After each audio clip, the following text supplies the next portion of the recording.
Okay. All right, everybody, we're going to get started. I want to make sure everybody on Zoom can hear me. Zoe, can you check to see? I'm going to just everyone on Zoom, just have them put in the comments if they can hear us. Okay. If you get a thumbs up. Okay, perfect. All right. Hi, everybody. Thanks so much for coming tonight. It's so great to see a full house.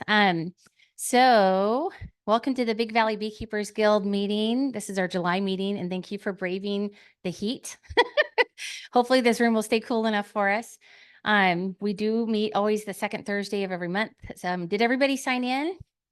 Did everybody get a raffle ticket or I'm sorry, door prize ticket? Yeah. Okay, good deal. All right. Logistics. We have some wonderful refreshments that Judy brought that are on the table. If you need to use the washroom, just go through that side door right there and go down the hallway. The first one that you come to will be the women's restroom. The second one across from the drinking fountain is the men's room. So just so you know where that is. All right. Let's see if I can get my slides to work here. There we go. All right, maybe I'll just manually do them. So we have some news and updates, which is great. And we'll get to those too. But we still do. We actually have a couple shirts left and some hats as well as some patches and all the fun stuff. We are looking into ordering a new batch of t-shirts. So we're hoping to kind of keep them the same, but also have something else fun on them as well. So watch for those. And if you have any questions about those, feel free to ask Judy or Moy or Zoe. And just some quick introductions. So my name is Cherie. I'm one of the board members. We also have Judy. There we go. There's Judy. We also have Mark with us. And we have our director in waiting, which is Zoe. There we go. So feel free to talk to us about volunteer opportunities or more about the board or anything along those lines. We are recruiting for an additional director in waiting. So you don't have to know everything about bees in order to do that, right? To be on the board. We just need your input, your time, and your availability and your participation. So let us know if you're interested. We'd love to talk to you about it. We also need volunteers. So volunteers for instance, helping with our, when we open up our community hives, volunteers if we do educational, gatherings or activities or events, that kind of thing. So please talk to us about that. We'd love to see everybody get involved in any way that they can. Judy, do you have a swarm update? Yes, we had a successful swarm season. I kind of personally ended it yesterday because I think we're pretty much done with swarms per se, but we ended up since the 1st of March with 60 swarm calls and actually got 25 swarms collected. I would say maybe 10 to 15 of the calls were cutouts that we were not able to do. We did a couple. They weren't cutouts out of walls, but about 10 days ago, we got a call down at the Port of Stockton. There was a colony that had built on the outside of a rail car. And so one of our swarm team went and cut that off. So a couple like that, but it was a great season. And, I really encourage anybody next year that wants to get involved. It's fun and you make new friends and you learn something every time. Yeah. Yes. Did it end yesterday because of the heat or just because? Well, I'm in my own mind, I kind of ended it. I will still take calls, but I mean, I think that that's basically all the swarm calls we're going to get. But that leads to an interesting thing. And Paul and I were talking about that a little bit. The last few days, all of the calls have been bees in walls. And in talking to the people who are having this problem, I think what's happened is these were swarms that entered their wall about 2 months ago, because I'll ask them, how long have they been there? Oh, I don't know. Well, we saw bees 2 months ago, but Cherie talks a lot about bee math. And I think that this last week, people are really starting to see all the new workers, the foragers emerging. And it's like, oh my gosh. So, we might still see a few swarms, but. When they're in a home like that and you're talking on the phone, just let them know that we don't do that. Yes, by and large, I do. And I have been giving them resources of people that they can call, not with our endorsement or anything like that, but, resources. And it's been good. Any other questions about swarms? Yeah. All right. Thank you, Judy. Thank you. Thank you. Oh my goodness. So if you haven't heard the news already, our guild actually has educational hives. And we have been working on this for so long, and it's exciting that we actually brought this to fruition. So Jesse's Grove Winery, how many of you have heard of Jesse's Grove? Yay. Okay. Probably so many of you were out just there a couple weeks ago. We've been very graciously welcomed there, and Jesse's Grove is actually hosting 4 community hives for us.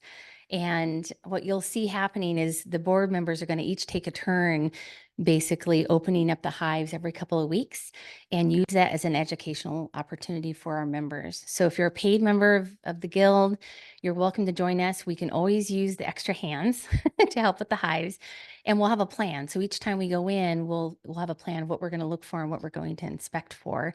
But it's a great chance to actually get into a hive, get live bees going, bring your suit, and have that exposure, and it'll help you with your learning that you do at home with your own hives, because you'll get to compare and kind of see what's going on. Because remember, all beekeeping is local.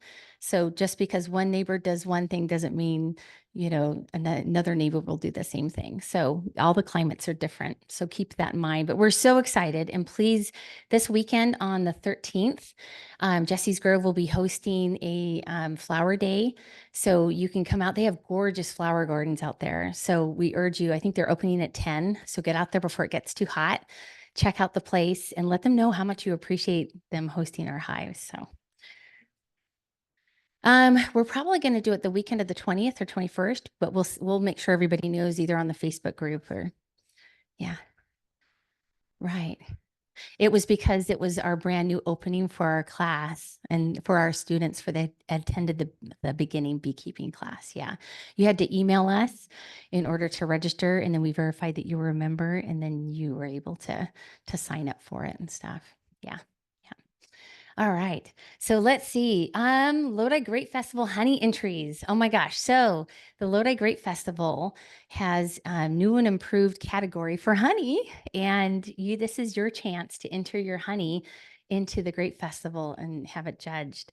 So go online. You can find all the information there. I think they are starting to collect entry, or not collect entries, but have people get their entries ready. I think they're going to be due in August. So check out the website. I think we're also leaning towards doing another scarecrow this year. Yay. And the scarecrow theme, well, the theme for the Great Festival is actually, under the sea. So we've got to try and come up with a creative way to combine under the sea with beekeeping. And that'll be creative. But if you'd like to join that team and help out, it's really fun. Moy actually led the efforts last year, and a whole group of us kind of came together at different days and put the idea together. And then we met at the Great Festival grounds to actually, exhibit the scarecrow, and it was there for the length of the fair, which was kind of cool. So super fun, great way to get to meet and get to know your other beekeepers in the area too. All right. And of course, if you'd ever like to sponsor a meeting, let us know. We do all our memberships and sponsorships through the website. So if you haven't visited that, make sure you have already. And our next meeting, just so you have it on your calendars, is going to be August 8th. And we actually have a guest speaker coming in person, which is Greg from Green Acres Nursery. He's going to be talking about planting for pollinators, which will be a great meeting because your fall time is really when you should be planting. So make sure you make it to next month's meeting as well. All right. So with that, I want to introduce our guest speaker. So he's joining us live. He's streaming with us. His name is John HillCo, and he is actually the president and CEO of HillCo Company, or HillCo LLC. Has everybody here heard of HillCo before? Yes. You have now, great. And you should have one of their cards too in front of you. If you didn't get one of those, you want an extra, we have plenty at the table that talks about their business. But John, let me pull up his bio here. So he was actually a teenager when he started beekeeping. And when he was 4 or 5 years old was when he was starting to wonder about bees. And as he became older, when he was 16, he actually caught his first swarm. So he's been involved with beekeeping for a long time. And they've definitely been a passion. So as time has gone on, he's gotten married, he has kids. Now they're all part of the beekeeping business that he has going on. And what's kind of cool is he noticed it as he was building his beekeeping business. He was learning that, gosh, things are so expensive and the quality really varies. So he really dedicated himself to trying to build a business that had not only quality products, but great customer service. And also just a lot of things and resources, products that he would use himself that were at least as affordable as they could be. So he is going to join us tonight to talk about extracting. And I want to say I actually bought one of his extractors a couple years ago. They've also been great sponsors for us as a bee guild. They donated our smokers and some hive tools for our community hives as well. So we always like to support them when we can. But with that, let me go ahead and stop sharing my screen and we'll have John share his. John, are you there? I am here. Can you see me on the video now? We do. Yep, I Okay, very see good, you. very good. It's a Well, win for thank you. technology, at least right now. Everybody can wave in the camera. He's looking at us right Yeah, there. yeah, There we nice, go. nice to see you. Yes, thank you so much. Thank you so much for joining, and those of you that are in person online, it's great to be here. Thanks for having me. And I wish I could have been out there with you in person. I really seriously thought about it. I was looking at plane tickets, looking at calendar dates, looking at a number of different things. I had a potential meeting with a supplier that I could have made the trip out there, but he was clear down south almost by the southern border there, and so that would have been like a 6 hour drive, and just this is our really busy time of year for our business, and so it just didn't really work out. But anyway, maybe someday I can come out there and join you. It would be a lot of fun. So anyway, yeah, as Cherie introduced me, my name is John Hill from El Paso, Illinois, just like Texas, but Illinois, not quite the same name anyway. So yeah, we she pretty well did the introduction part of it, did a great job there. Thank you so much for that. So we'll talk about honey extracting. So I'm sorry again, as I mentioned, it's a very busy time of year for us. I did not really get around to preparing much of a slide presentation, but I'm pretty good at running my mouth, people say. So I'm gonna ramble on here for a little while, and hopefully you can have something to take away from it. But I think I see it. Do I see a HillCo extractor in the background there by the wall? You do. That's Judy's. And Judy, do Okay, you remember what okay. model that is? He probably already knows. Or you can say it. So what is it? The 660? Six frame, yes, yes. Looks like the Enduro maybe in the background there. Yeah, either that or a Mini Max. Yeah, yeah. Yeah. Yeah, very good. I like looking good back there, Judy. Thank you. Um, so yeah, we in our business, just a quick talk about our business. I'm not really here to plug us as a business, just here to talk about beekeeping and honey extracting as a whole. But of course, we'll have to talk about some of our products a little bit as part of the honey extracting discussion. But we at HillCo, we're more or less a full line supplier of beekeeping equipment. We're relatively new in the business. We started the business in 2020. It's been quite a journey. We're now one of the top several beekeeping companies in the United States. And believe, as far as I know, and I'm pretty confident in saying this, that we are the largest supplier of honey extractors and honey extracting equipment in North America. And so we've really come a long way in a few years. We're very, very blessed, very thankful. We got some great people around us and some great, great customers, some of which are here in the audience tonight, I believe. And thank you for your support if you're one of those. So anyway, yeah, we live, eat, and breathe honey extractors and honey extracting equipment, honey processing equipment, honey tanks, honey pumps, all those kind of things. We really, really love that stuff. And so, as Sherry mentioned, I just kind of the way I got into this stuff is I was looking for options for my own beekeeping, wasn't finding what I needed, and so we started making our own hive boxes, making my own lids and bottoms and things of that nature. I started looking for honey extractor that I could use for myself. Didn't really find what I was looking for, and so we started looking elsewhere. And one thing has led to another over the years, and now we don't completely manufacture our own honey extractors, but we have the parts made for us. Most of the parts, for transparency, are made overseas, but we have the parts made to our specs. We bring them in house. We got a team of 6 or 8 guys that are pretty much full time. I'll start few of them full time, few of them part time, but building these machinery all day long. And again, we really love what we do. It's a lot of fun. And anyway, so let's talk about honey extracting a little bit. I'm sorry, my view of the room here is not real good, but maybe Cherie can help me here. What can I get a show of hands of how many in here have extracted honey before? Okay, I see Oh, quite a few hands. So majority, is that fair to say? yeah, I'd say so. Yeah. Good, good. Okay, you're making my job easy then. Very good. Very good. Well, I don't know. Maybe I might as well just shut up and let you guys go. You probably got it all figured out. Um, yeah, as far as honey extracting equipment goes, I will just go through some basics real quick. Talk about some things to consider as you're looking at extracting equipment and at honey extracting. And I talked to Cherie earlier. We kind of agreed that if anybody has a question, feel free to interrupt me anytime. We'll just kind of make it kind of a freewheeling conversation here, and I think we're just going to have a lot of fun. So anyway, And you know what I'll um, do, John, is you guys will have we have the microphone so that folks on Zoom can hear us. So if you okay, have a question, just raise your hand and I'll run over to you. Does that work, John? very good. Yes, that does. That's perfect. That's perfect. Yep, yep.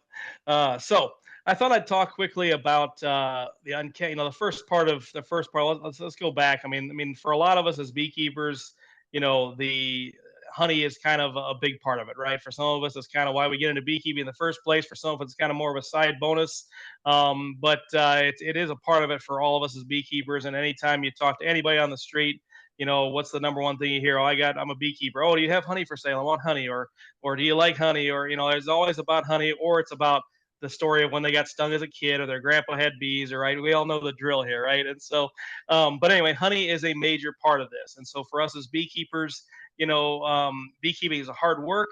It's expensive. I know these points I'm making are shocking to all of you, right? That it's hard work, that it's expensive, that it's difficult.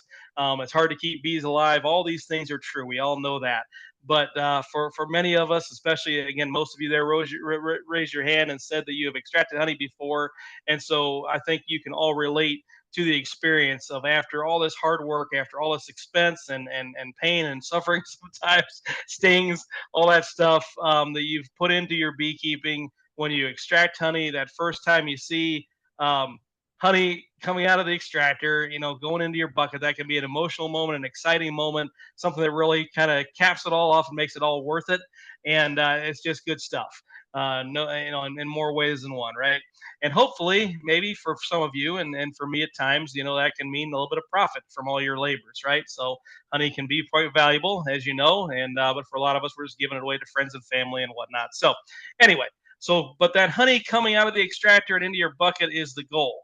And so we'll talk about some products and some techniques here that might help you in attaining that goal if you don't know them already. So, the first part, I don't know if I need to get into the details of taking honey off the hive. That can be a separate discussion for you. But we'll just start with when you got the honey off the hive. So your first step, right, is uncapping. And so there's a number of different methods you can use for uncapping. We'll talk about some basics here. I'll just run through it real quickly. I'm going to share my screen here and go to our website here, not to make a shameless plug for HillCo, but just because a handy place to show uncapping tools. So we all know about the uncapping knives, right? So you have, and I'm sold out of these for about a week here of our heated uncapping knife. But there's a number of different heated uncapping knives in the market. That's kind of one of the most commonly recognized tools for uncapping. You have it plugs in the wall, as I'm sure you know. It has electric heating element. That heat can be very valuable in kind of softening that capping. And so as you kind of saw back and forth, get that motion to get the cappings off your comb. There's a couple different styles. The one we sell here is just a standard knife that is preset temperature. They do run quite hot, by the way, and many people say, oh, it seems so hot, it's almost kind of bubbling the honey as it's coming off. It feels like it's boiling the honey. I'm worried about melting my honey or burning, scorching it, whatever.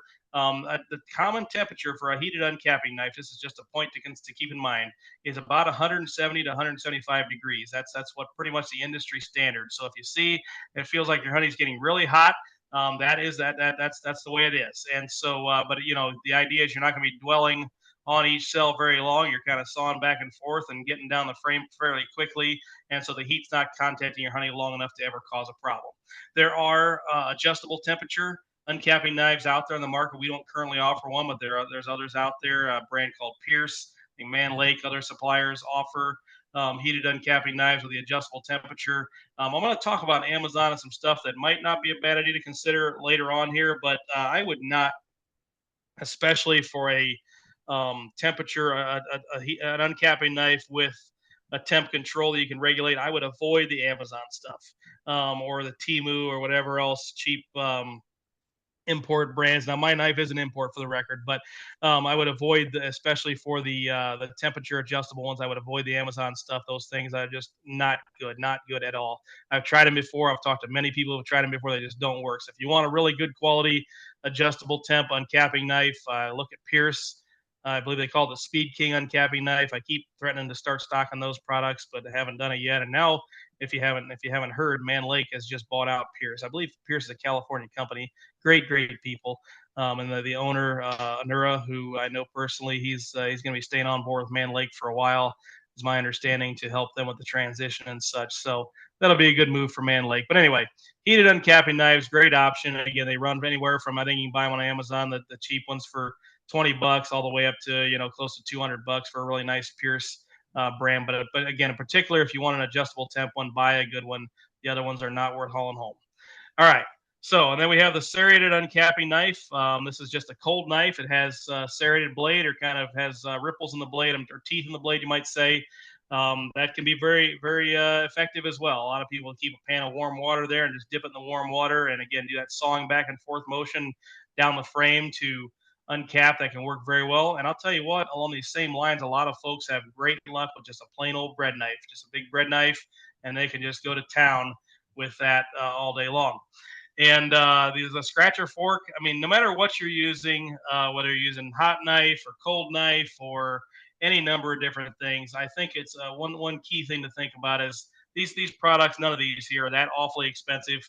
I like to have a lot of tools in my arsenal when it comes to uncapping. And those of you who have extracted honey, you know that you have thicker frames, thinner frames. You have low spots in the corners and such where the uncapping edge is not going to reach. So that's where something like a capping scratcher fork can really come in handy for reaching those spots. And there's some people out there who are darn good at uncapping a whole frame with these forks. So if you're one of those people, and kudos to you.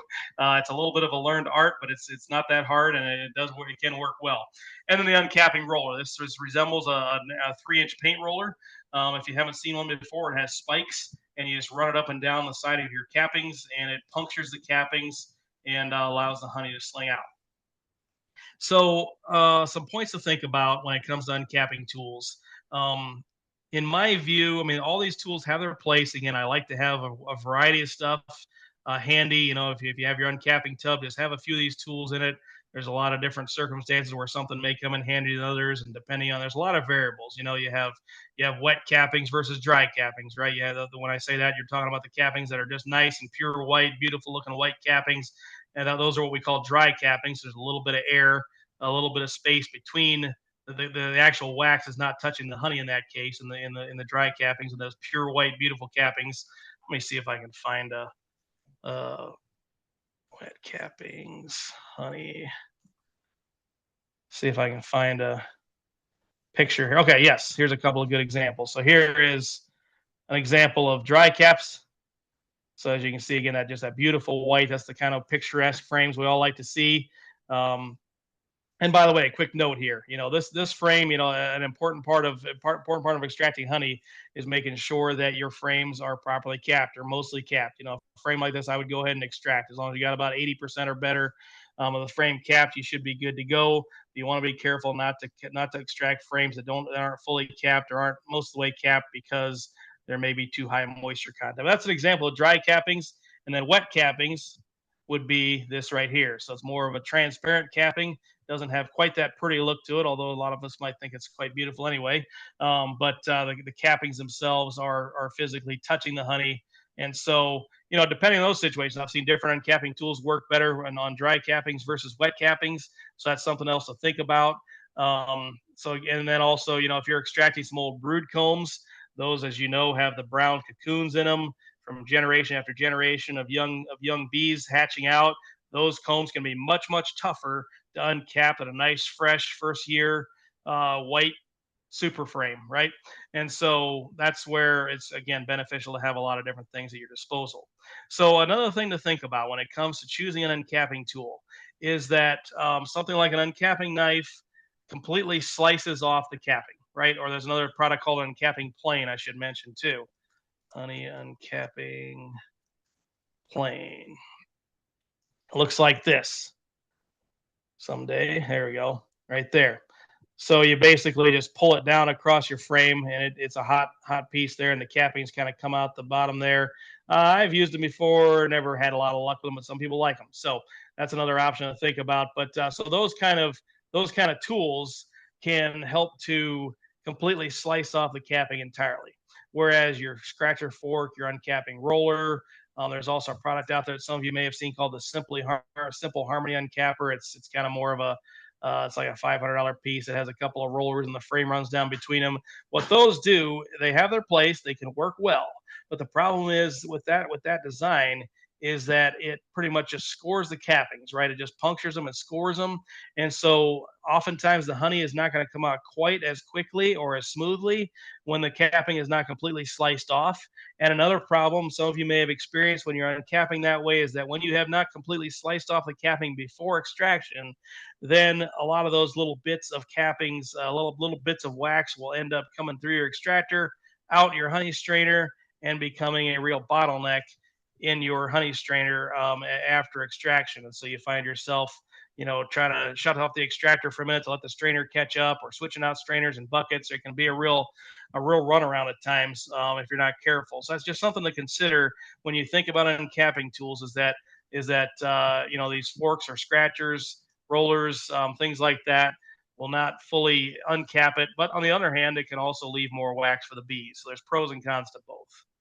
And also for uncapping stuff, uncapping tanks are, an important thing to think about. We have a cheap model here. Again, these are available from other suppliers as well. An economy uncapping tank. You just want something that basically gives you a place to rest your frame. You can even see here we have an option. You can just put this little block, this little yellow piece, over a 5-gallon bucket and uncap right into a 5-gallon bucket. That's a cheap and simple option that you may want to consider if you're just getting started and want to start off economically.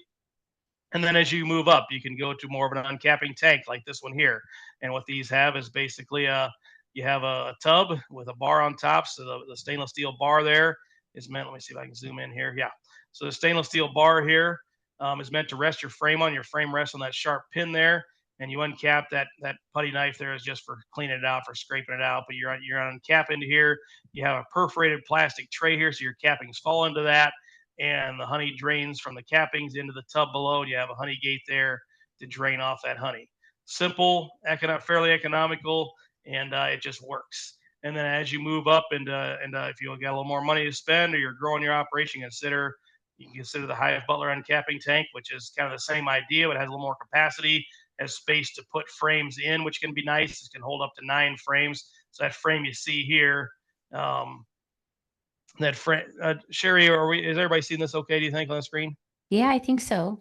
Everybody Okay, pretty good. good? Yep, we're doing good. Okay. So this wood frame here that has a cork covering a screw there. And so again, the same idea as that stainless steel bar in the last uncapping tank. You set your frame on that, uncap it into the tub below. This one here can be beneficial because it holds 10 frames just like a deep hive body does. So as you're extracting, if your extractor is running, for example, you can keep uncapping and have a place to put your frames. And then if you want to take that to a whole exciting new level beyond that, we sell a ton of these, what we call our professional uncapping tank, which is the same idea as the last two we talked about, but a big stainless steel tank, very cool looking. It'll really make you proud when you got other beekeepers come to your honey house to extract.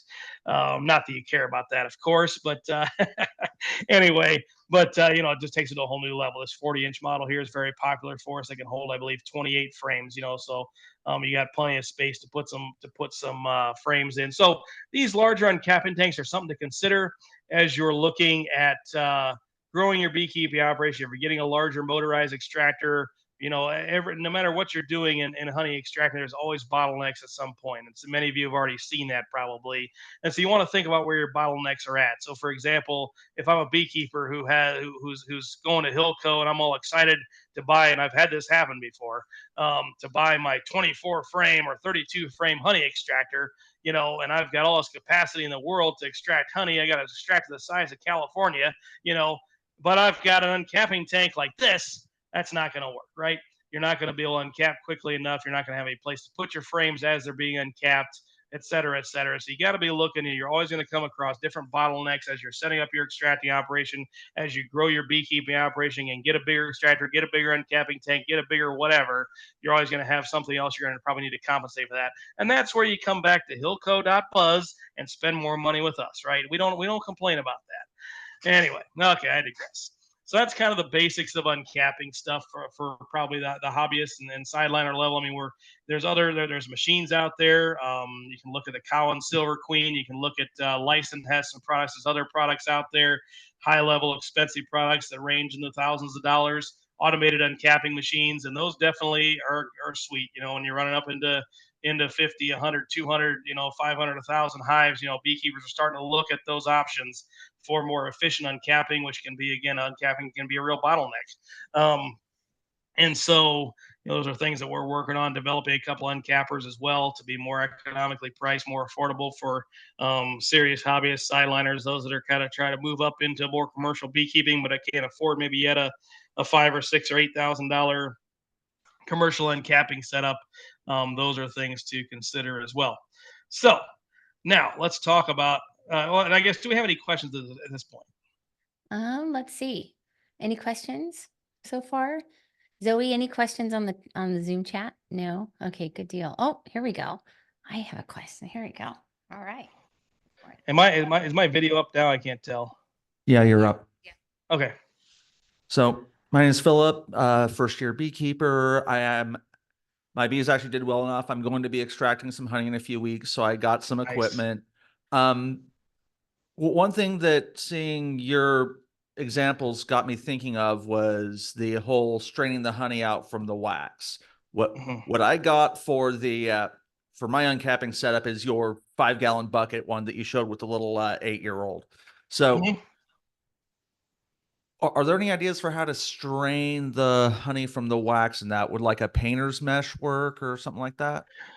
I would definitely consider that. Yeah, and that's something we're going to be starting to sell fairly soon here too. We don't have them on the website yet, but you can get those on Amazon. Yeah, there's a really nice. They're pretty inexpensive. A 5-gallon bucket, a strainer bag that's got elastic at the rim and fits in a bucket nicely, and you can uncap. Yeah, and if you're using, so you're looking for your cappings, right? Is that what you're asking? Right. So I got that Yeah. yellow platform you stick on top of a 5-gallon bucket, holds the frame while you slice the cappings off. And I was just thinking of a strainer that I could put in the bucket that wouldn't interfere with that yellow platform. Yeah, I would absolutely consider that. Those strainer bags, you can get them on Amazon. They're just look up. I'll just bring it up here real quick. Oh wait, I can't. I'm not sharing my screen, so I guess you can figure that out. But anyway, yeah, just look up paint strainer bag for 5-gallon bucket. They'll come up. They're like 40, 50 cents a piece, probably maybe even less than that. You can buy them in larger quantities and such, and those can be really handy, not just for your uncapping, but also to consider them for your extracting. And we'll talk about that a little bit later. As far as ways to strain honey after extraction, but post extraction. But yes, absolutely. I think that'd be a great idea. So your cappings will fall into that strainer bag. When you're done uncapping, you take off your yellow block, you pull your bag out of there, and you just kind of squeeze, and keep kind of shrinking it down, and can squeeze a lot of that honey out. And that would work quite well, I think. Yeah. Good deal. Thank you, John. Thank you. Sure. Any other questions before I move on to extractors? Nope, not yet. Okay. Well, again, feel free to raise your hand or throw tomatoes at me. Well, you're not going to hit me, but if you have something to say. All right, so I'm going to share my screen again. We're going to talk about honey extracting. Before I get to that though, I just want to. So I've got some funny stories because, again, I've sold many thousands of extractors over the last few years. I've talked to countless beekeepers all across the country at all different levels of beekeeping, and it's just really, really interesting to hear what people are thinking, what they're using, what they want to use, where they're trying to go with things, and just the broad range of amount of money people are willing to spend, the amount of the size of equipment they're willing to use or want to use, or whatever, depending on where they're at in their journey with how many hives they have. I mean, I've had a couple of my favorites are, I had a few years back, one of my very first 32 frame extractors. This thing would actually hold 56 frames. It's a monster extractor, about 4 foot in diameter, big old heavy thing. And I had just a few of these in stock at the time. We were just getting started. And I had a beekeeper from Tennessee who called me and wanted to buy this thing. And I happened to be going down to Tennessee anyway to visit Cayman Reynolds. I don't know if any of you have heard of Cayman Reynolds. He's a popular YouTube beekeeper. Yeah, he's the man. Good friend of mine. We really get along good, have a lot in common. And so I was going down to visit him actually for the first time. And so I took this extractor down to meet these beekeepers in Tennessee. It was kind of in the area I was going anyway. And 32 frame extractor, 20 some $100 machine. And I get there and found out that these people had 4 hives. They had all this is like March. This is like March of 2021, I think. They had 4 hives, and the bees had all died the winter before, so they have had no bees living right now. But the guy was going ahead and getting this 32 frame extractor for his wife, and he's gonna set her up right, you know. And so that's one extreme, right? And that's okay, you know. And again, we benefit as a business from people like that at times. And there's those that have they have a legit reason in their mind. They're expecting to grow. They want to get bigger. They want to add more hives, and they figure they might as well just go ahead and get the biggest and best while they're at it and do it once and do it right, type of thing. Buy once, cry once, if you will. And then you'll have the other extreme, right? Which I've taught. I remember a few years back as well, an old couple in Kentucky who great people, super nice people, but the husband and wife were both on the phone, and boy, I probably spent a good hour and a half with them. I don't think I ever did sell them an extractor, but they were running about 40 hives. They've been extracting honey from these hives for 20 some years, decades, and they were using a 3-frame hand crank extractor, extracting honey from 40 hives. And they were just really, really. I think again you have the Enduro in the background there, which I think the time you bought that probably cost about $650 or so, and this was about that same time. And they were just really, really debating and asking a whole lot of questions to decide if they were ready right now after 20 some years of extracting honey from 40 hives with a 3-frame hand crank, if they were ready for this big step of spending $600 and some of buying this 6-frame motorized extractor, right? so I had to laugh. Very good. That's life changing. Yeah, it is. But and again, I don't want to be disrespectful at it either. I think because again, we all as beekeepers have to make these decisions, and I recognize, I talk to beekeepers a lot who are spending, several $100, $800, $1,000, $500, whatever the area is, it might be thousands, whatever. But for beekeepers who are making these decisions, it's a lot of money for them, right? Because especially if you're just starting off with a couple hives, a few hives, maybe you haven't got a drop of honey yet, you haven't got a dime of return on investment for what you're doing. And yet now you got to spend hundreds of dollars just before you can get your first drop of honey, right? You've already spent thousands on starting these 2 or 3 or 5 hives, and now you got to spend thousands more before you can collect any honey. So it is a big decision. It is something to think about carefully. And so I just want to go over some options and to start with, again, I'm going to try to be careful here, not to be pushing HillCo too much here. I do think that we're one of the best options out there for honey extracting equipment. And a lot of folks would agree with us on that. But that being said, there are other good options out there. And I just want to touch on the Amazon thing for a second. I'm going to go ahead and share my screen now. Let's see here. So, I mean, and many of you have been here already, maybe all of you, and then you go on Amazon and you type in honey extractor, honey extracting, whatever, and you come up with probably hundreds and hundreds. I mean, pages. How many pages of options will I see here? I don't know, probably infinite almost, but many, many, many, many options for honey extractors on Amazon. And I just want to say this, I guess, if I may, just be careful. There's a lot of hacks out there. These things tend to be the cheapest of the cheap. And I've heard some horror stories, and I've also heard some good feedback. And honestly, though, I'll say this: my very first honey extractor was an Amazon model. And so while I hope you all aren't going on Amazon right now on your phones and ordering an Amazon extractor, they do have their place, right? They do have their place. And for me, it was a good start. I used mine for one season. It worked. The motor got kind of hot. It was kind of wobbly. I wasn't sure if the thing was going to fly apart sometimes, but it did the job. It absolutely did the job.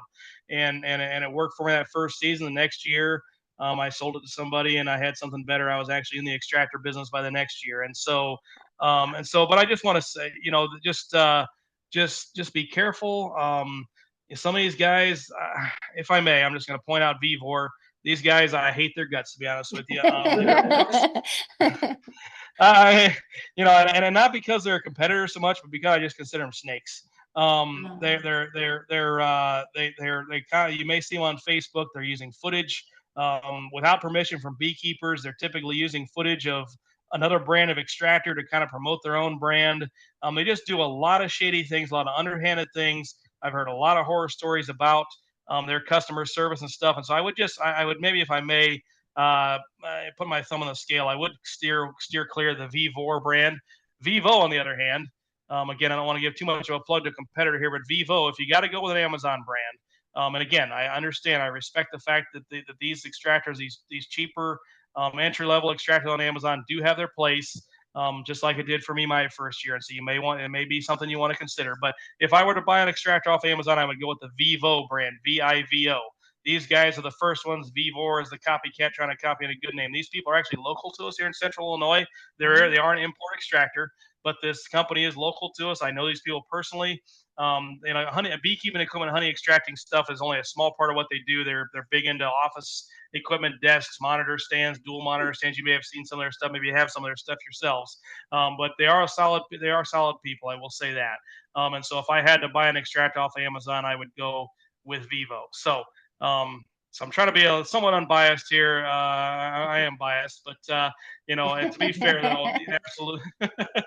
To be fair, these extractors do have a place as you're beginning, and so anyway, just buyer beware. But so then, but there's those who start with one of these machines and then come to us later or come to one of our competitors later to upgrade. Maybe the legs fell off after the first year, the motor burned up, and they said, "Oh, there's no customer service. Now I'm coming to HillCo." And not that ours are always perfect either, but anyway. Sorry, I digress. Okay, so there's a lot of other good brands out there. You have Maxent. They're based out of Massachusetts. Good company, been around a long time. They make a solid product. They're very expensive, but they are a fully American-made product, whereas ours are assembled in USA from mostly foreign parts. Theirs are made in USA from largely U.S. Manufacturing. Datant, another name you'll recognize, long-term brand out there. They make a solid product as well. Again, expensive. I don't think they have the features we do, but great product. Notice I am kind of putting my thumb on the scales, I guess, aren't I? Okay. It's anyway, okay. It's all anyway. right. You know the names of suppliers out there. There's many good options out there, and so just look around. You can shop. That's the beauty of this age we live in with the internet at our fingertips. We can, in a few minutes, we can see a massive amount of knowledge in a short period of time of what's out there available in beekeeping equipment, specifically honey extractors. But so again, the question back to where I started off here is what size machine do I need for my operation? That's really as I mentioned with the old couple in Kentucky or the couple in Tennessee that bought the 32 frame. It's really a relative question to you. It's based a lot on how many hives you have now, how many hives you hope to have, what's your budget.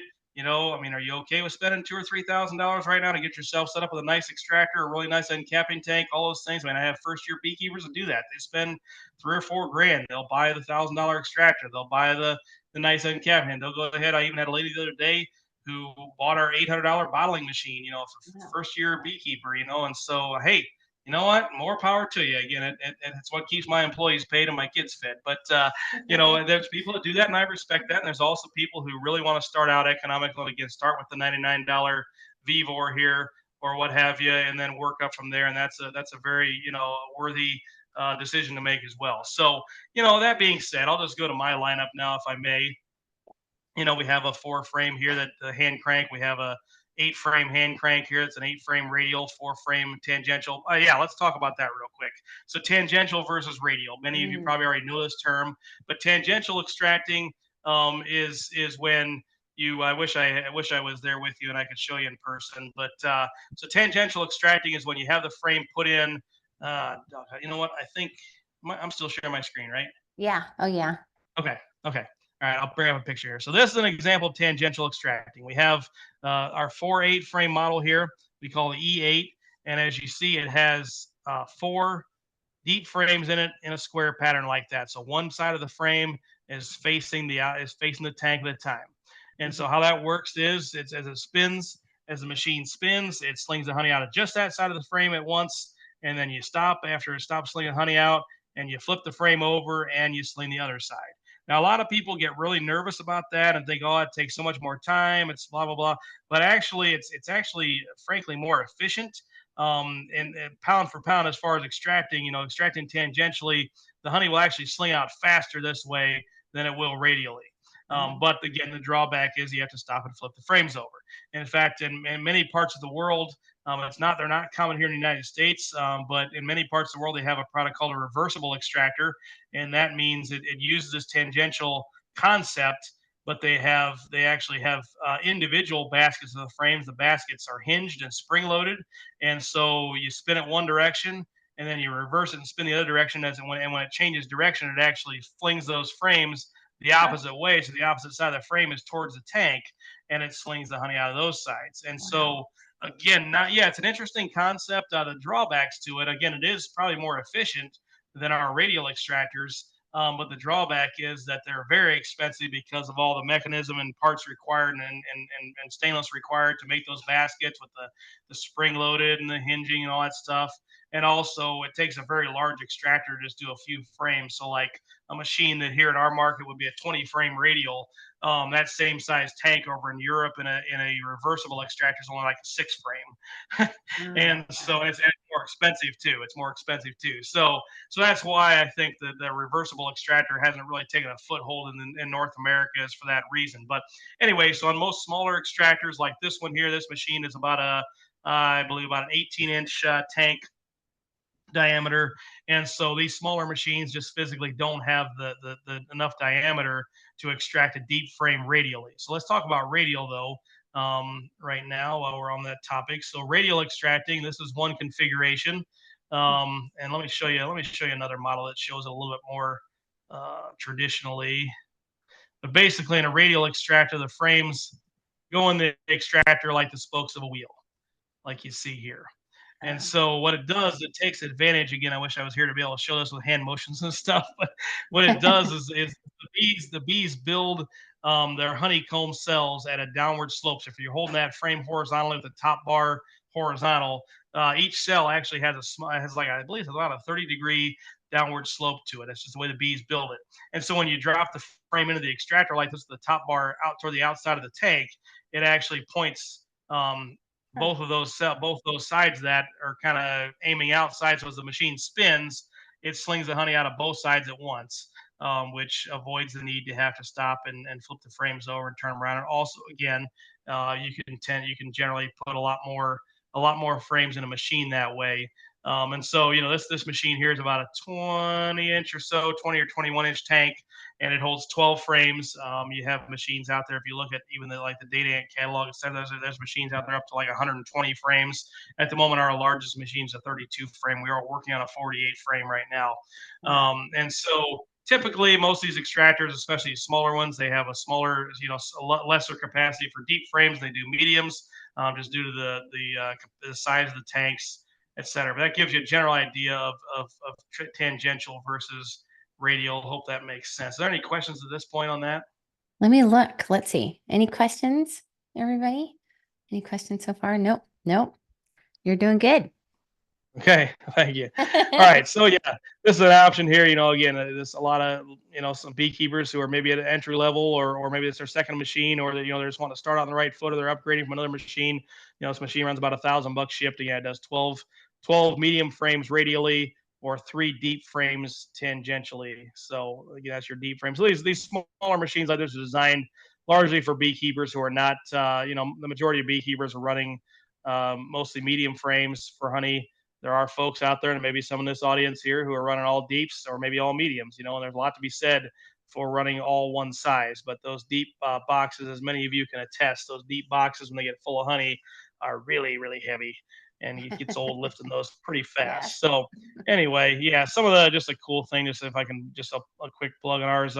One thing we put in all of our extractors now is something we call the easy drain tank design. And so the tank, and your model there, if I'm not mistaken, the model there that you have at your meeting is not this style.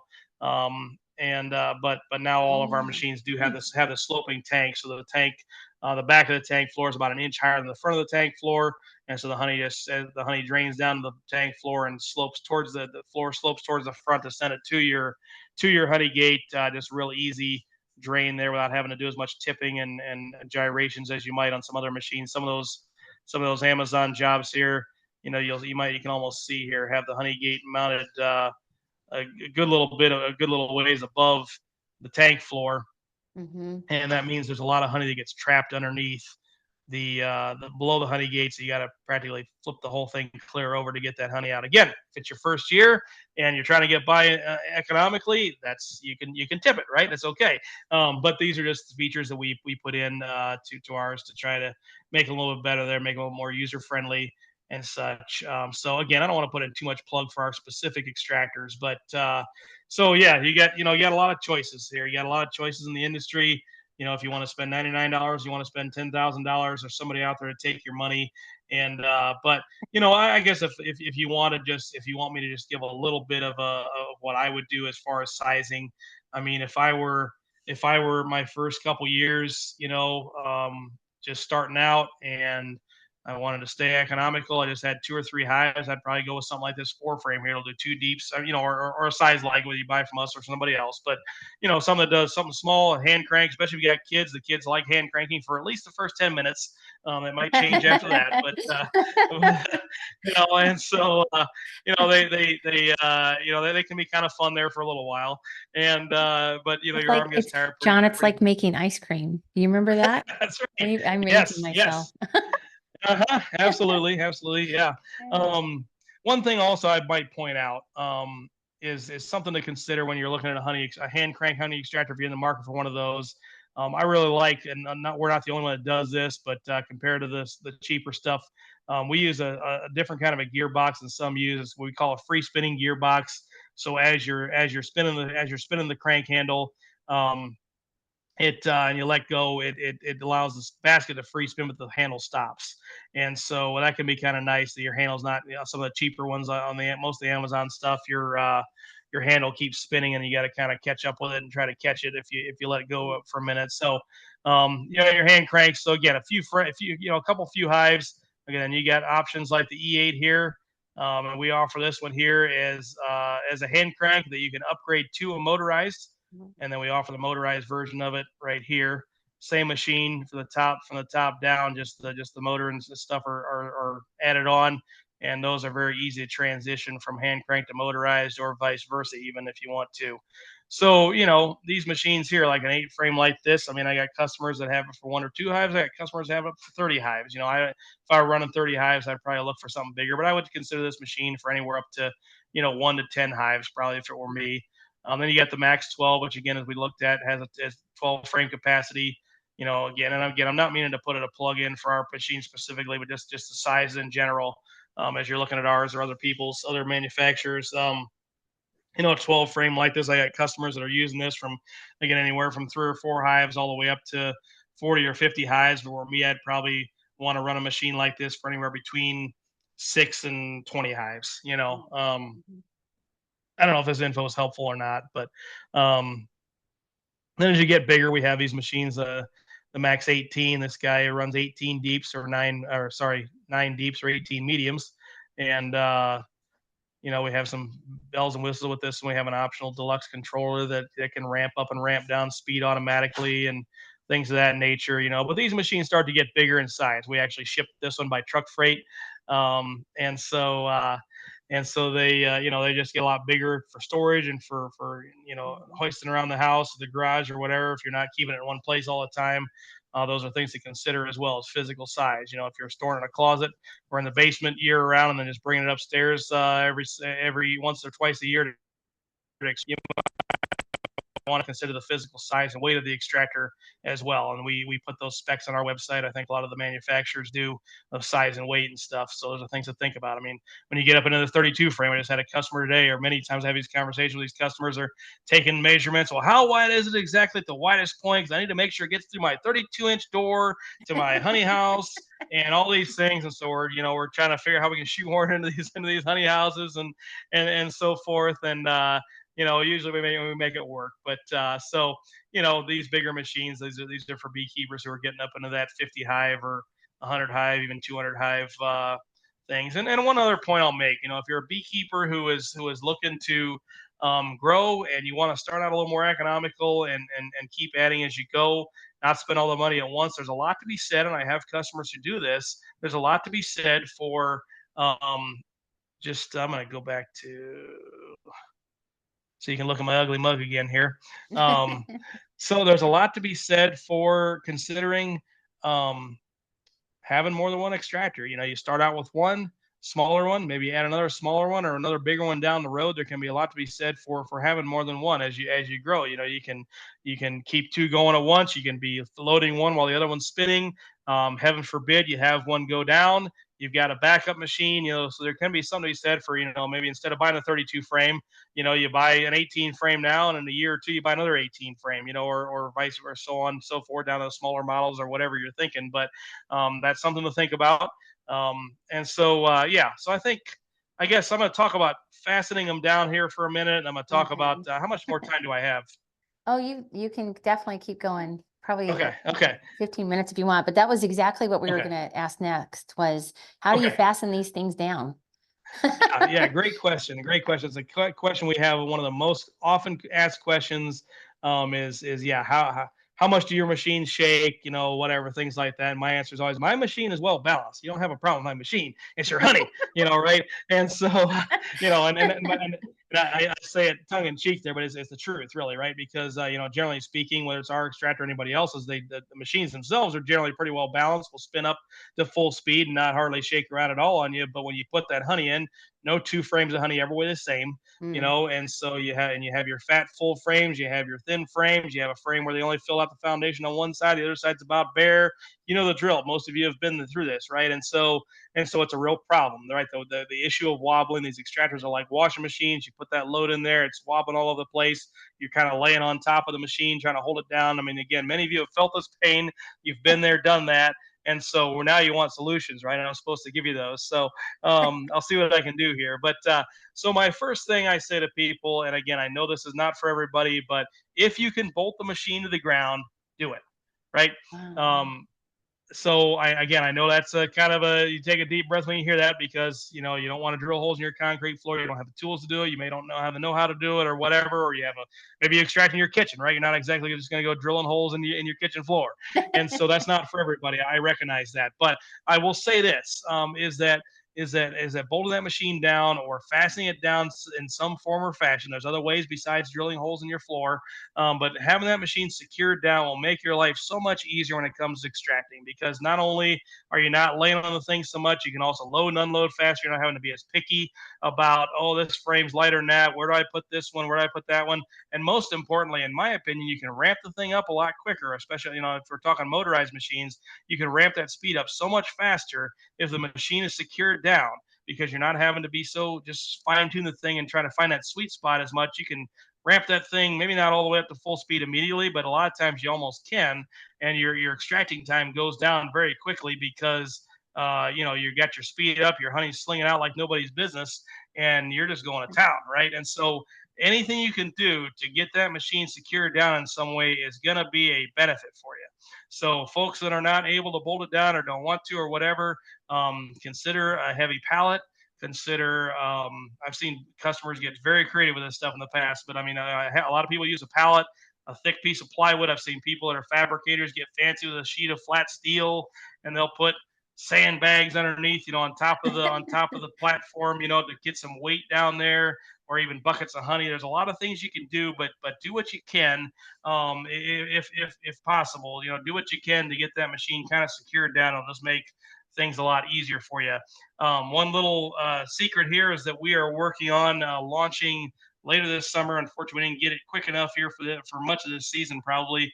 But we are developing a lineup of spring-loaded feet that will bolt to our legs, bolt to the extractor legs, and so it's going to raise the machine up about 3 inches, but it gives you kind of a cushion there. And in our testing so far, it's really amazing and how that does. I mean, it's what allows the machine. It basically allows the machine to wobble around, but it's not walking on you, right? It's not bouncing up and down on the Wow. ground. It's not walking away on you. It's staying in place, but it's compensating for that imbalance and allowing you to speed up more quickly, without having to worry about it as much. That's something we're going to be offering as an option. on all of our extractors here in the next few months. So we're kind of excited about that. We've been looking for a long time at ways to help remedy this problem, right? And do it in an affordable way, because it's a problem for every single beekeeper who is extracting honey. Is how do we get this thing to not wobble as much, And again, I've been that guy, laying on top of the extractor, practically trying to hold it down. It's not a lot of fun. It's not efficient, and so let's face it, extracting honey it can be hard work and kind of messy. We don't want to make it any less fun by having to lay on top of the extractor. Mhm. So, any other question? Is there any questions on that before I move on? I'm wondering if anybody's come up with any creative ways to do it. I know at my house we did a cement pad and then with bolts, and then we bolted in. But I'd move, it's kind of out of the way outside, because I extract outside with a netting with a tent. Mhm. And then Oh. yeah, and it's always funny each year how fast it takes for the bees to figure out where I'm extracting honey. But Yep. do you Yep. want to did you have a question? Yeah. I don't wanna talk about Oh that yeah. in this- Yeah. Oh, there you go. So, John, you said you can see this model back here. Yeah. So Barely, we but yeah. attach 3 cables to the legs and bolt these to a big rock I put under here and one to the Okay. wall. Works really well. Nice. Nice. Yeah, whatever you got to do. I've seen guys get creative where they, and again, this kind of involves drilling holes in your floor again. But I've seen a guy get creative where he put some bolts into the concrete, and then he had the machine on casters, and he had these springs attaching the legs of the extractor to the bolts in the floor. And then as it ran, it just kind of wobbled around in these casters and just kind of moved around a little bit, but the springs held it in place so it didn't completely walk away. And so there's so many different things. We've tried casters, we've experimented with casters. I didn't really find, if you don't mind a machine walking all across the room on you, I guess the casters are fine. But locking casters really didn't seem to help much. Casters that are unlocked and allowed to roam free, again, that definitely helps. But then the machine's walking a few feet away and coming unplugged or running into stuff or any number of things. So um, So here's another question. How about cleaning? How difficult is it to disassemble these and clean them after yeah, extracting? yeah, that's a big thing we're excited about in our machines. Ours are very easy to disassemble and clean. Again, it varies. If you're talking about ours specifically, the answer is quite easy. If you look at that machine there that you have, Judy's, I believe it was Judy. You can just take that top bar off. You should have 2 knobs, or it might be nuts and bolts on an earlier model. We put knobs on them now, but you have 2 thumb screws basically that you take loose to take the top bar, that whole motor bar assembly off. It just lifts right off. It separates in the basket inside very easily. And then you can just pull the basket out, and you're free to wash it that way. And I do recommend that whether it's our extractor or anybody else's, when you first buy an extractor, that you definitely wash it out thoroughly, and probably go ahead and use some dish soap. And not everybody would say to use dish soap. I personally would, but just rinse the heck out of it. Rinse it out really good to make sure you're not getting any dish detergent flavoring in your honey. I don't think anybody's wanting that kind of flavored honey. Flavored honeys are all the rage nowadays, but I haven't heard of Dawn dish soap flavor being something very sought after, right? So anyway, but yeah, rinse it out real good. And then as far as personally on mine, a lot of times when I get done extracting, I just leave it together. I put my garden hose on jet setting. I use my nozzle, and I put in the high pressure setting, and I just hose it down with cold water for a few minutes. And I find that that works pretty well. You'll usually have little bits of wax, clinging to the tank or clinging to the basket and things like that in there. And the cold water generally kind of hardens those bits of wax up and knocks them off quite easily. So I find you can wash it down quite well with just plain old cold water and a garden hose. But again, everybody has different standards, different levels of concern for sanitation and things of that nature. I'm kind of a aw shucks kind of farm boy when it comes to stuff like that. It'll be fine. It's whatever you eat there is gonna be good for you, type of thing. But everybody has different levels of concern. I fully respect that. But so just yeah, I think the dish soap or the cold water, just if you want to scrub it down, scrub it down. But yeah, these machines are very easy to take apart, put back together, and a lot of the manufacturers are more or less similar that way too. But that's something to think about if you're buying an extractor, by the way. I mean, that's a question we get frequently from prospective customers, and something I address in my videos when I'm talking about the product, and in my sales videos that I make. That, I try to address that, how they are easy for cleaning and maintenance and stuff, because it's an important question that a lot of beekeepers ask. And so again, if you're looking for an extractor, then you might want to consider asking that question or looking into that, whatever extractor you're looking at, how easy it is to take apart and clean. And any other questions along those lines? Anybody? Any questions along those lines? I will say that was it was one of the original 8-frame models. Just 2 thoughts. Number 1, it cleans so easily. It's amazing. Like, it still looks brand new, and I bought it several years back. And I do have to say, I absolutely love this model doesn't have it, but where they have the honey gate located at the base, or, just underneath at that angle, makes a huge difference. But I needed to get an extractor that was able to handle as many frames as possible that I could still lift and take apart all myself. And with the 8-frame one, I was able to do that. So easy. Good deal. Yeah, your commission check's in the mail, Sherry. Thank you very much. I swear by it, yeah, because quite honestly, the first extractor I had was the little plastic one that held 2 frames that was a hand crank. And the first year we tried it, I was like, what am I doing wrong? Like, and then that's when we found out about HillCo. And I actually went in on with somebody else on the freight, because he bought the same extractor. So we shared the freight cost. I do remember Dave this now. Martin? Yes. It Yeah. had to come into the port of Stockton or something. Oh my. Yes. Yeah. Yeah, I think we stacked 2 on top of each other and made them to a pallet. And yeah, that was a while ago. Yeah, we did that a few times, but I remember your name many times over the years. But yeah, I do remember that specific situation now that you mentioned it. So it is kind of funny. They'll have different times where there are customers who and if I may, Sherry, you have a little bit of a memorable name there. I hope that's not. I mean that respectfully, but so somebody like you, I can remember. But I'll have other people who we talk to so many customers throughout the day, throughout the month, throughout the year, and I'll have a guy, hey, my name is Jeff. I bought that extractor from you last year. And I'll be like, yeah, Jeff, yeah, buddy, good to hear from you. Well, so anyway. back in the day, John, you used to actually answer the phone. Like, you could call the main number, and he would pick up.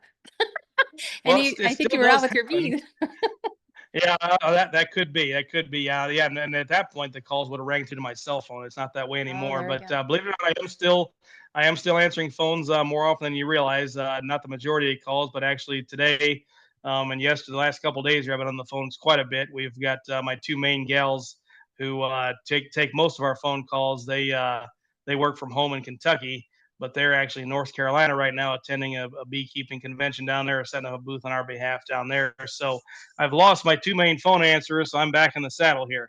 So, but that's fun though. It's good too. It's very good. And I do spend even outside of that, when my usual phone answering people are around, I'm usually on the phone quite a bit with customers, or taking a lot of emails, or usually things I might be up the chain a little bit anymore, where I kind of get the escalated calls or the escalated emails or whatever, the more technical stuff that they might not be able to answer. But I do spend a lot of time still interacting with customers, and I really, really enjoy it. Most days, to be quite honest, most days I enjoy it. Some days it can get tiresome, but there's always something. But anyway. Well, speaking of sorry, conventions, I'm being kind of. Yeah. Oh, go ahead. No, so what are your plans for the Honeybee Expo? Oh, the Honeybee Expo. Let me tell you, we spend a lot of time prepping for that. Right now, we're not in the thick of prepping for that. It's still a little ways away yet, but I think about it nearly every day. So we got a few new products that we're working on launching at the expo. So that's one thing we're talking about right now on a fairly daily basis. Is kind of getting a few of these handful of products that is our goal to launch at the expo or just before the expo. And then, just logistics. This year is going to be interesting logistics wise, because the setup day for the vendors is actually New Year's Day. And so just due to the way the calendar, the way the calendar worked out there with the convention center and such, Cayman was forced to put it in that weekend and not to overlap with the ABF convention and other things. So there was a few logistical things there, but so it's going to make it interesting. We're not going to, my team is not going to have much of a New Year's holiday this year, but we'll be set up at the expo, and that's a lot of fun too. So we have a big booth we're planning. We're going to have several semi-loads of product there, several new products, exciting new stuff that we're looking to launch there. It's going it's going to be big. We put a lot of focus and effort and expense into that too. Excellent. All right, so everybody, this is your last chance to ask any type of extraction question. And there's no such thing as a silly question.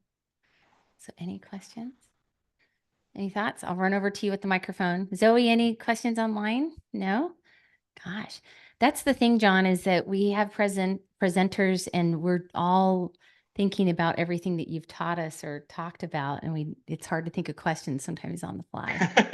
You know? That's okay. Yeah, I get it. I get it. Well, yeah, you know how to get a hold of me if you do have a question. Absolutely.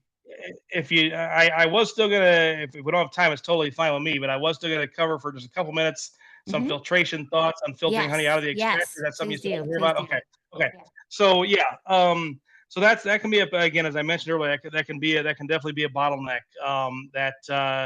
That dance around as your strainer is getting over full, and again, that can particularly be an issue when you're with certain uncapping methods. Where your strainer is getting full. And it's just a traditional way. We as beekeepers are traditional people. We follow the things that we see in the magazines or in the books or on the YouTube videos or whatever. And so a lot of us, and this is me included, have gotten in our heads over the years that we have to filter the honey as it comes out of the extractor. And there's certainly benefit to that, right? So kind of a one-step deal, right? You filter it as it comes out of your extractor before it goes into your bucket, and it's kind of a one and done thing. And so that definitely has its place. And if you're only doing maybe if there's beekeepers only doing a super or two at a time, a few frames at a time, even or whatever, that can certainly work out just fine. Or if your honey's fairly clean, you're using an uncapping knife or something where you're not getting a lot of wax or caps in your honey, that can work. But for many of us, again, it is a bottleneck. So some things to think about. There are things called hops strainer that you'll see. Some of you are going to be familiar with this. I'll just look it up here on Amazon. Again, I don't sell this yet. But this is an interesting product that Here, share am I your sharing? I'm screen. not sharing my Oh, screen. yeah, Am I? share your Okay, screen. let me share my screen. Sorry. Oh, there we Okay, go. there we go. Okay, here's my beloved Amazon again here. And so this is something interesting. This hop strainer, I understand it's for brewing of alcoholic drinks or whatever. But anyway, so this just hangs over your bucket. You have these little hanger deals here, and they got a fairly fine mesh screen. And it's a lot bigger capacity. It just hangs down in the bucket nice and flush in there, and it can filter a lot of the stuff out of your honey. Pretty fine filtration. I'd say good enough for bottling if it were me. So these are, and they're relatively inexpensive. You got this in here, it's $25.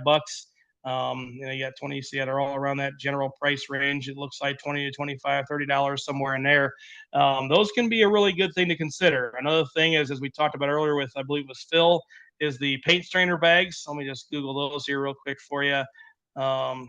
Paint strainer bags, 5-gallon. Again, we're going to be offering these very soon. I haven't stocked this, haven't got them on my website yet, but we'll be in the same ballpark price range, I think, as these guys. But here you can get 50 of these things for $35, 70 cents a piece. And these are pretty fine mesh as well. Again, I would probably be willing to bottle honey after going through one of these, or at least this can take the initial out of it. It just sits in your bucket. It shows a picture of it here. You got elastic that just fits over your bucket. Again, many of you are familiar with this already. But those can be things to consider. Another thing that I'll show you that we offer and others might offer as well is what we call a jumbo stainless steel strainer. So this is kind of, well, let me just go back to, just in case somebody's unfamiliar with it, is the traditional strainer. There's a couple different kinds. This is the traditional stainless one that you can find many places that again has these little arms that fit over a bucket, and you have two stages of filtration. You have a coarse strainer and a fine strainer, and it does a great job of filtering the honey, and again, plenty good enough for bottling, in my opinion. And then we also have, and many other suppliers also have, these plastic ones that fit more down into the bucket, kind of recess in there, have 3 different micron rings. These are get you some really fine straining. The only thing I don't like about these is just that they take up quite a bit of space in that bucket. They hang down about 4 inches in the bucket, and so that can be a bit of an issue there. But then back to what I was going to talk about here is we have these, what we call a jumbo strainer. So this is kind of the same idea as that traditional stainless steel strainer that fits over your 5-gallon bucket. It has the 2 stages. You got your coarse strainer, your fine strainer, but this guy has a lot more capacity, much taller. But the problem is that under most extractors, including mine, this will not fit in under the extractor, right? It's too tall.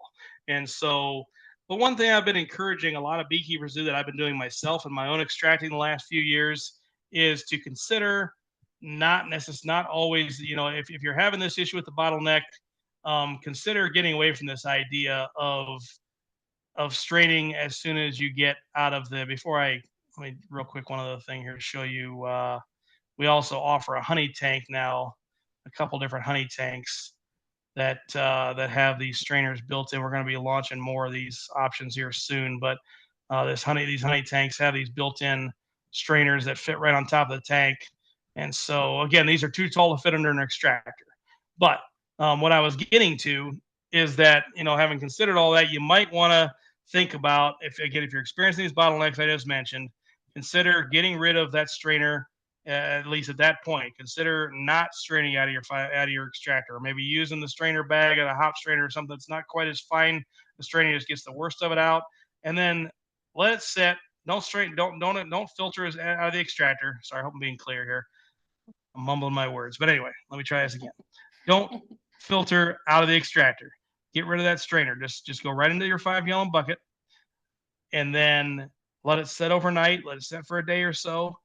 And a lot of those solids, those bits of wax, those dead bees, all those things will rise to the top, and you can kind of scoop that off, and then you can strain it through your other strainers, and you can make use of that jumbo strainer I just showed you. For example, it's got a lot more filtration capacity, but it's too tall to go to the extractor. At that point, now it's a moot point because you're not putting it under the extractor, right? You're straining later, so that can help remove some bottlenecks. There is something to consider. It is an extra step.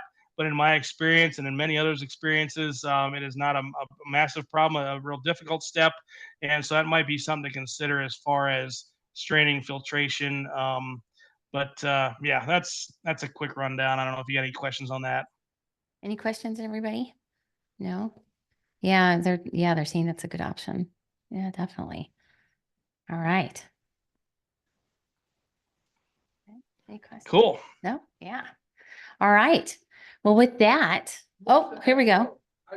Oh, he wants to know where the expo is. It is in Louisville, Kentucky, and it's usually the first week of January. And you can find a lot of videos about it. In fact, there's a whole page, so you can Google it or look on Facebook. Yeah, it's an amazing. Last year was the first year. Well, kind of, sort of the first year.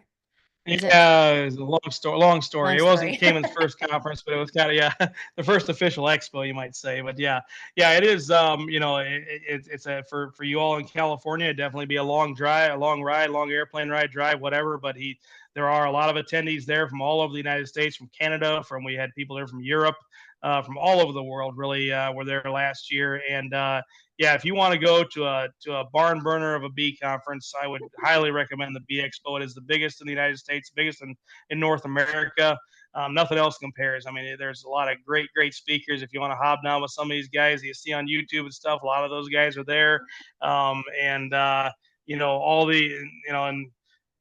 we pull all the stops for that event, and a lot of other vendors do too. So I mean, some of the best deals you'll ever find will be there. The latest products, it's just a really, really fun place to be if you want to take a couple days away from the warm California sunshine and go into cool Louisville, Kentucky. So Louisville, Kentucky, I guess you did mention that, Sherry. But sorry. anyway, California accent. no, I think you did. No, I think you mentioned it. Yeah, no, you didn't say it wrong. I made sure Okay, I couldn't remember if I'd heard you say the town or not. But anyway, so yeah, Louisville, Louisville, whatever people want to say. But Louisville, yeah, Louisville is kind of what they say there, I think. But anyway, I wasn't correcting you. I couldn't remember if you'd said the name or not. But anyway, so yeah, great place to be. It is a little money to spend, time you get motel and trip and everything else, but it's worth it. Good deal. Very good. Well, so John, we can find you on YouTube, your YouTube channel. If you go to HillCo LLC, right? If you I think Google that, that's what it is, something like that. is that what it is? Yeah. So you can find Or all his cool videos. close enough. Okay. You'll find it.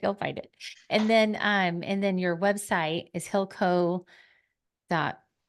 Is that correct? HillCo.buzz. Yep. BUZZ. There we go.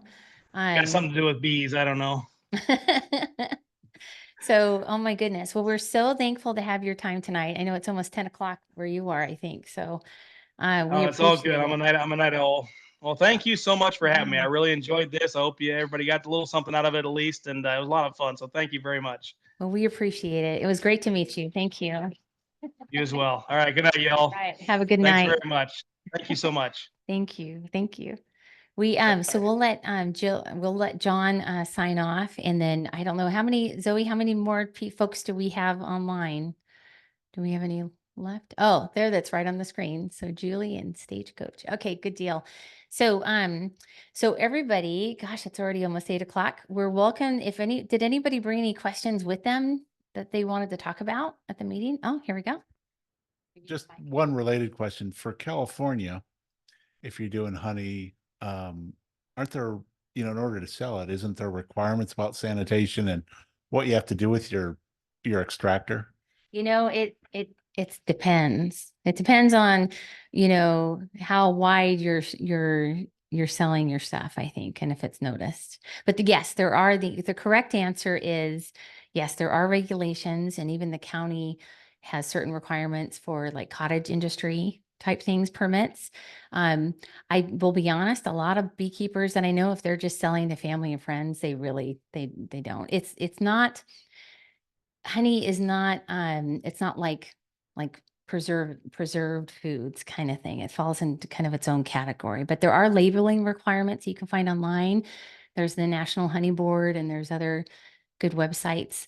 Judy, do you know of any good websites or anything that you wanted to add, or any resources as far as selling your honey or county requirements? We might have to, just, here, I'll stand Here, up. there you go. Just so everybody knows, my name's Kim Martin. I'm a deputy ag commissioner with the San Joaquin County Ag Commissioner's Office. I'll give it, we don't have any updates on the new beef regulations, just a heads up. But as far as with packaging and stuff regulations, our weights and measures division would handle some of that. We could look it up. That's not a division I currently work in, but we could have some of that with packaging and labeling, and we also could help with some interpretation of the laws if you guys really do have questions of that, because that's part of what our office does. So I do have some of my business cards here. I gave Sherry my information too. She's got my email and then the general office number. You can always give us a call. Thank you. Thank you. Thank you. Thank you. All right. Any other thoughts or questions? What's everybody's hives doing right now? Bearding. Oh my goodness. Bearding. So make sure they have water, fresh water supply nearby that they can get to. Right now I have bees at my garden hose, even though they have their own water trough. And then for whatever reason, I had some seedlings that I was growing, and in the tray, I still have them in the trays. I know I'm a lazy gardener, but I've been filling that up, and there's been bees kind of, you know, draining that of water too.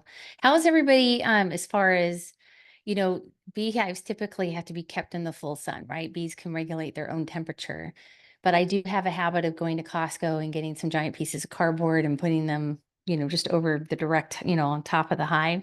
Does anybody else do anything special? Like when it's 110? Oh, okay. She puts a pop-up. Yeah. So sometimes those comforts are more for you as the beekeeper. I know I have a strict rule. I won't be in my bee suit unless it's an emergency, if it's over 80 degrees, because it's just crazy hot. So what else? What else could be going on this time of year as far as feeding and bees behavior and that kind of thing? Judy? Oh, Judy said the magic word, which is robbing. But oops, sorry. Trying to get through without the microphone screeching. There we go.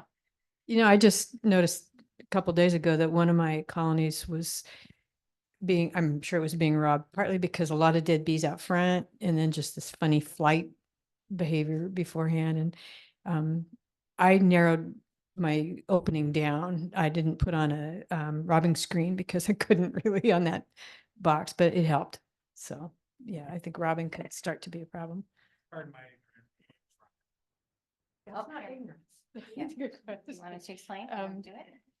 So honey is very attractive to bees. And if bees from one colony find honey somewhere, like in another box, they often try to get it. And I don't know, some of you folks with more experience may have other things to add to that. But if it's easy for them to get in there, they'll rob that. honey. More common in the dearth, which is coming. Mm. Said it's more common in what they call the dearth period, which is not quite yet. I mean, it all depends on which area you're in. Where I'm at, we still have a good flow going, but in another month, it's going to start drying up. And You know, we're talking about bearding, which is what the bees do when it's so hot. That takes them a lot of energy. So they're probably using a lot of their resources to fan. All right, good deal. All right. So any other thoughts or questions or concerns? No?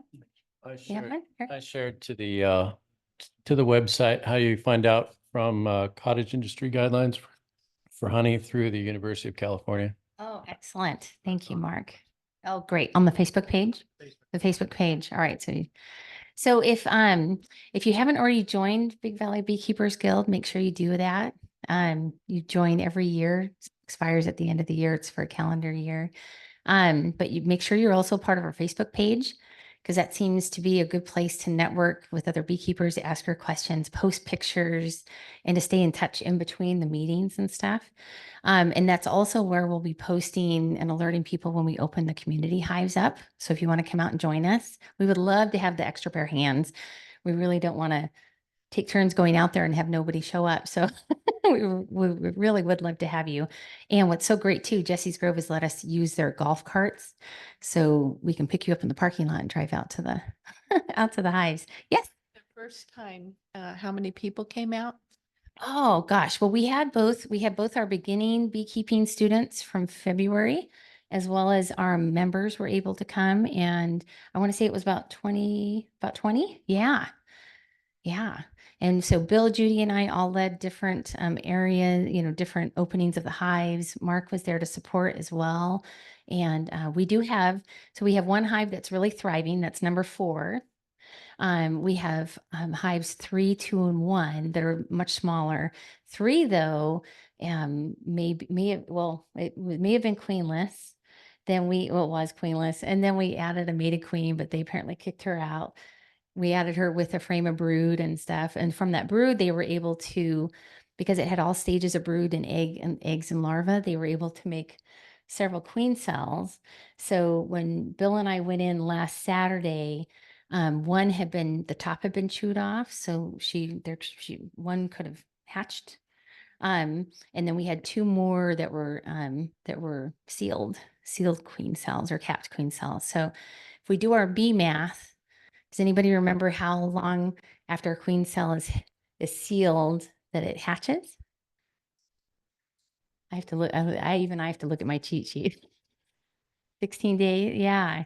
So we're thinking that if we go out maybe on the 20th or the 21st to open the hives out, one of us, then we'll check to see what's in that hive for sure. And then we're also watching ants. We've had a hard, they have huge ants out there at Jesse's Grove. But they don't seem to be bothering the bees, but they're going after the sugar syrup that we're feeding them. So, yeah. So that's what we're going through. Board in to see what was going on with the maybe mites or what activity was in there. And they're tiny, tiny little sugar ants that don't seem to be doing anything but kind of cleaning. Oh. So I'm just going to leave them, I think. Right? Well, you know what it's funny because I've never had a big issue with ants until right now. And I'm in the middle of almond orchards. And I was recently learned that almonds are notorious for ants. So I think you have to monitor it and see what they're doing. If the hive is strong, they're going to kick the ants out. They're not going to let the ants move in. But do you guys know who DW is, of Blue Green Horizons? So I actually, he does posts. He's in our group too, but he has a really easy ant bait recipe and instructions, that you just use some boric acid and sugar syrup and little containers from the dollar store. So, oh, there you go. I've been using those so far, but there's a lot of ants. Yeah. All right.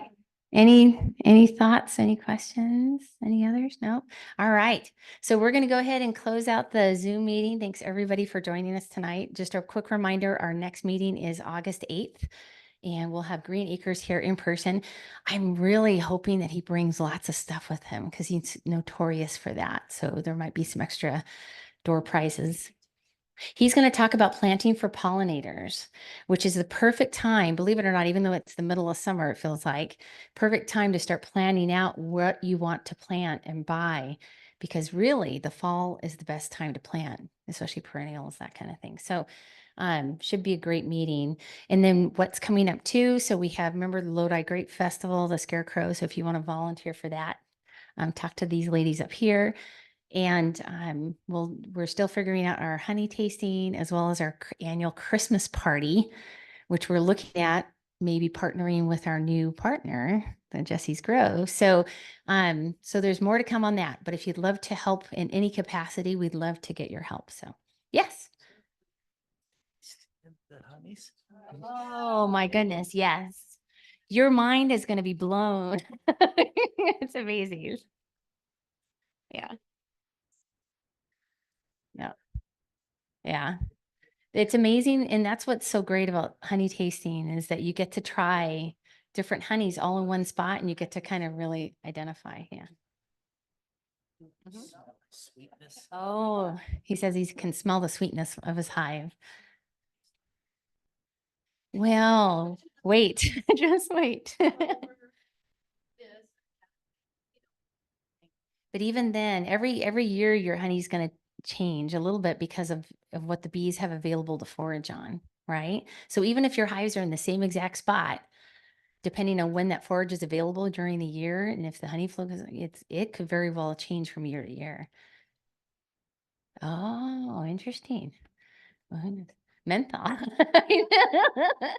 All right, with that, we would love your help to put the chairs, all the chairs back up on the table. Oh, the raffle. I'm going to hand the microphone over to Zoe. Do you want to come over here with your bin? I just don't want to get too close to them. If you guys can come. You sure? Okay, then I'm going to turn off the mic. Thank you so much. All right. Good night, everyone on our Zoom meeting that's still there. Thank you. All right.